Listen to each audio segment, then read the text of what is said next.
কি নিয়ে আজকের আমাদের যে বিক্ষোভটা একটা অনুষ্ঠান চলছে, একটা অনুষ্ঠানের পর্ব চলছে পশ্চিমবাংলায় সারা দেশব্যাপী। তার মধ্যে চুপিসারে রাতের অন্ধকারে গ্যাসের দাম 50 টাকা বাড়ানো হলো, কয়েকদিন আগে টোল ট্যাক্স বাড়ানো হলো। ঠিক এইভাবে প্রত্যেকটা সিদ্ধান্ত রাতের অন্ধকারে নেওয়া হচ্ছে, মানুষকে অন্ধকারে রেখে মানুষের জীবনে চরম বিপর্যয়, জীবন ও জনজীবন বিপর্যস্ত হচ্ছে। জীবন ও জীবিকা আজকে দুটো জিনিসই বিপর্যস্ত হয়ে গেছে এই কেন্দ্রের বিজেপি জনবিরোধী সরকারের জন্য। তার বিরুদ্ধেই আজকে আমাদের এই প্রতিবাদ সভা। কিন্তু আজকের প্রতিবাদ সভা আমরা খুব সীমিত রাখবো, কেন যেহেতু আজকে রামনবমীর প্রসেশনের দিন আছে।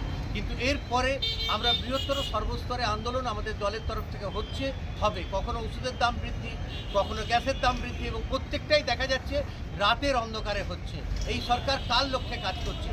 সাধারণ জনগণ, মেহনতি মানুষের লক্ষ্যে, আম জনতার জন্যে, নাকি পুঁজিবাদীদের জন্য? এর বিরুদ্ধে আমাদের দলের নেত্রী মাননীয় মমতা বন্দ্যোপাধ্যায় এবং দলের নেতা মাননীয় অভিষেক বন্দ্যোপাধ্যায় যে আমরণ লড়াই, তারই আমরা শরিক, আমরা এতে সামিল আছি এবং আমরা এই লড়াইকে সর্বস্তরে নিয়ে যাব। গ্যাসের দাম বাড়লো কেন? মোদী সরকার জবাব চাই, জবাব দাও। গ্যাসের দাম বাড়লো কেন?